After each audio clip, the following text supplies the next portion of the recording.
morning. I'd like to call this work session of the Southampton Town Board to order on this 29th day of July, 2021. Please rise and join me for the Pledge of Allegiance. I pledge allegiance to the flag of the United States of America and to the republic for which it stands, one nation, under God, indivisible, with liberty and justice for all. Please be seated.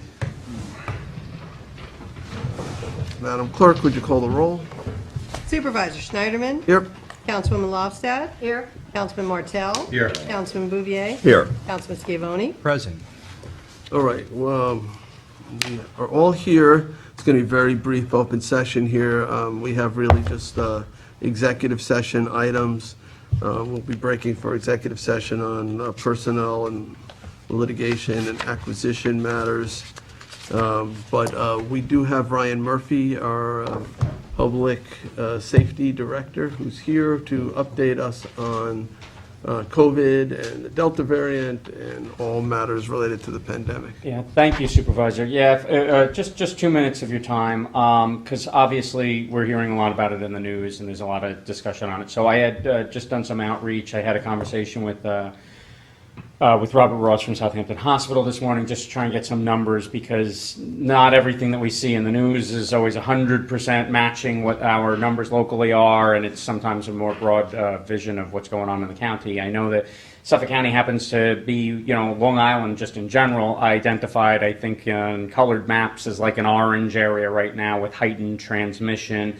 But happily, I can tell you that as of this morning, the COVID census at Southampton Hospital was 0. They have been fluctuating between 0 and 2 on any given day, but still, very low, all things considered. To the best of their knowledge, Stony Brook, I think, was at somewhere around 10 yesterday, according to the conversation that I had. ELI was at 0 as of yesterday, and I think PBMC was somewhere down around that 0 point as well.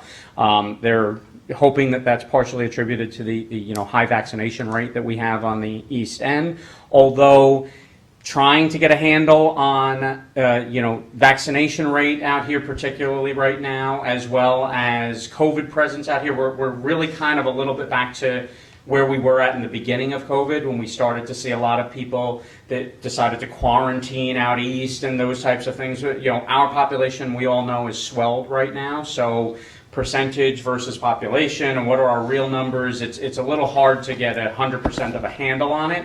And if testing backtracks to driver's license zip codes of the individual versus where they're actually residing right now, we don't know whether it's somebody that's actually from way up west and they're just here temporarily, or if they have really relocated out here. So just to kind of be clear on some of that, if anybody's thinking about the question of, is it Delta variant? I have no idea. That's not part of the testing that's being done at most of the facilities on their PCR tests and otherwise. It's just determining whether or not the person is positive for COVID. It's not drilling down to a level of whether or not it's the Delta variant of COVID. In the conversation with the hospital, to their knowledge, Wadsworth Lab is one of the few places that can actually drill down to that level of determination. So there are certain assumptions that a lot of the spread right now is Delta variant, but we could not definitively say that that's exactly what's happening. The vaccine site at Southampton College has closed as of this Monday. Stony Brook Southampton Hospital is picking up the slack from that. So they will be doing vaccinations on Tuesdays, Wednesdays, and Thursdays from noon to 6 p.m. They sent over a flyer to us to that effect. We'll be circulating that via all town communication mechanisms, social media, e-blast. Otherwise, we'll get that out to our CRC folks today so that they can push it out to the community for anybody that needs it. And that's all I have. I just wanted to give you a quick update on where we stand right now, because there's a lot of buzz out there. In terms of the positivity numbers, I think the last time I reported it was probably like an average of 1 or 2 a day. We're up to 6 a day now. Yeah. It's gone up.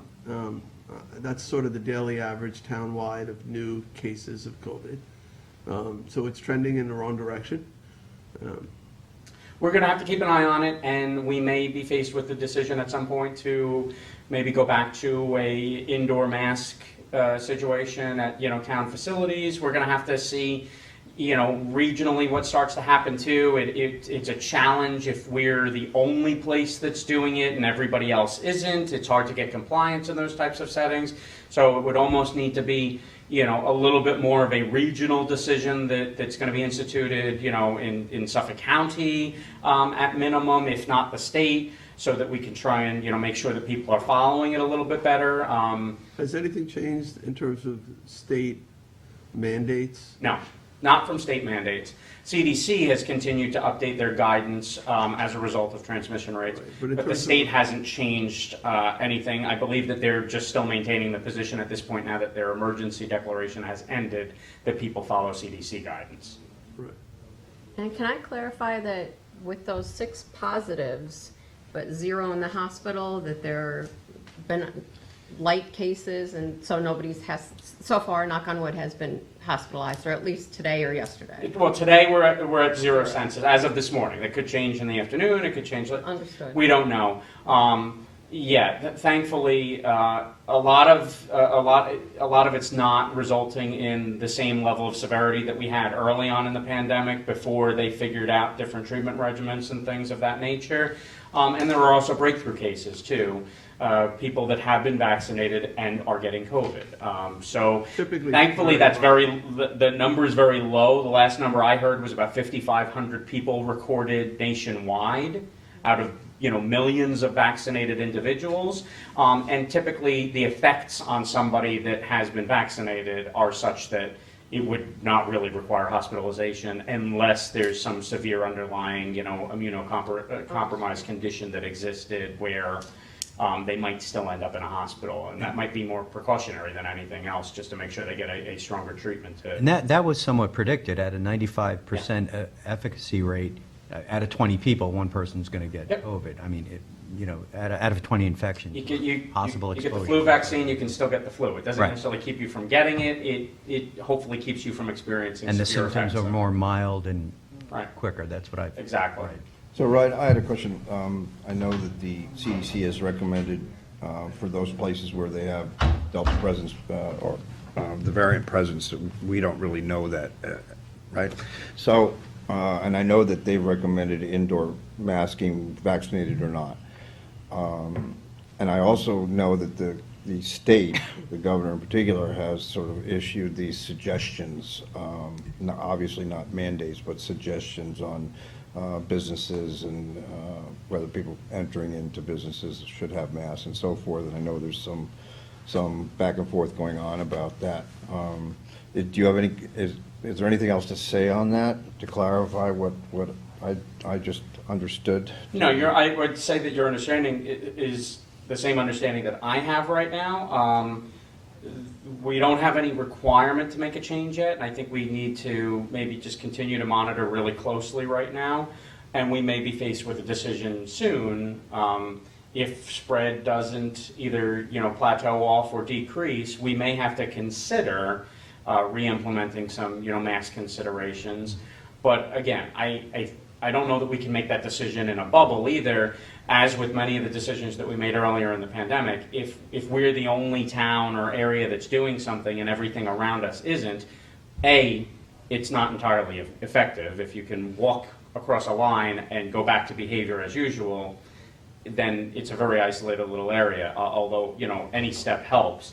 But the other aspect of it too is it makes it, on the enforcement side or trying to get compliance, it makes it really challenging if we're the only ones that are doing something. So we're gonna have to watch, and I'm sure that county health is watching, as is State Department of Health, and hopefully those recommendations or changes will be made on more of a global scale for our whole region, as opposed to us having to make the decision in kind of a vacuum here. Great. But we're keeping an eye on it. I appreciate that. Thank you. All right. All right, no other questions? All right, Thanks very much. thank you. Thank you, Ryan. All right, I'm going to make a motion to end our work session, go into executive session to discuss. Before we do that, I'd I'm just like sorry? to implore that anybody who's watching this to please get a vaccine. That's all. Echo Okay, that. try this again, I'll make a motion. Thank you, Jay. I'll make a motion to end our work session, go into executive session to discuss personnel, litigation, and Second. acquisition. Seconded by Councilman Schiavone. All in favor? Aye. Aye.